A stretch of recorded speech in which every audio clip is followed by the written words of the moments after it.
presented by Mythili Tips. लागे जना उतरले लागे जना डीजे गुड्डू राज लागे जना उतरले धरती पे कोनो चाहन ओढ़नी के रंग पियर तै पे सूट लाल लाल गजरा होट लाल तै पे गोरे गोरे गाल रे ओढ़नी के रंग पियर तै पे सूट लाल लाल गजरा होट लाल तै पे गोरे गोरे गाल बॉडी फूड सत से बनल कई भगवान लागे जना उतरले धरती पे कोनो चान जादू चला रहल छै ओत के मुस्कान हाँ लागे जना उतरले धरती पे कोनो चान जादू चला रहल छै ओत के मुस्कान लागे जना उतरले लागे जना उतरले धरती पे कोनो चान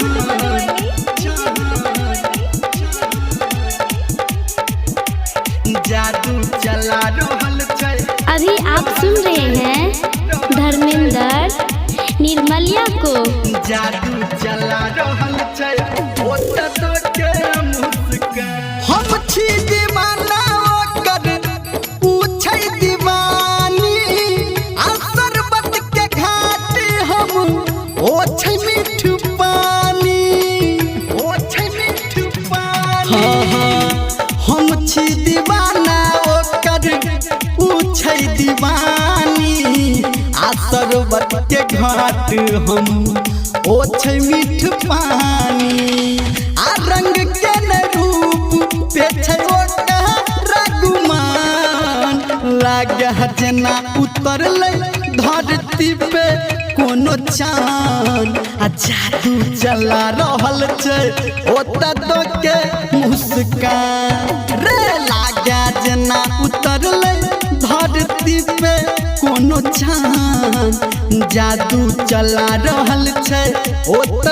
के मुस्कान लागे जना उतरले लागे जना उतरले धरती पे कोनो चान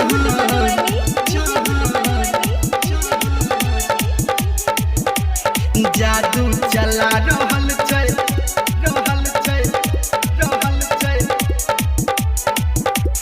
जादू चला रहल छै ओत के मुस्कान हो गेलै मोहब्बत हमरा ओही हसीना से भेलै मुलाकात बस 2-3 महीना से रे भ गेलै मोहब्बत हमरा ओही हसीना से आ भेलै मुलाकात बस 2-3 महीना से कहै धर्मेंद्र हम बनेबै ओकर जान लागे जना उतरले धरती पे कोनो चान जादू चला रहल छै ओत के मुस्कान रे लागे जना उतरले धरती पे कोनो चान जादू चला रहल छै ओत के मुस्कान बुझली रे मिता।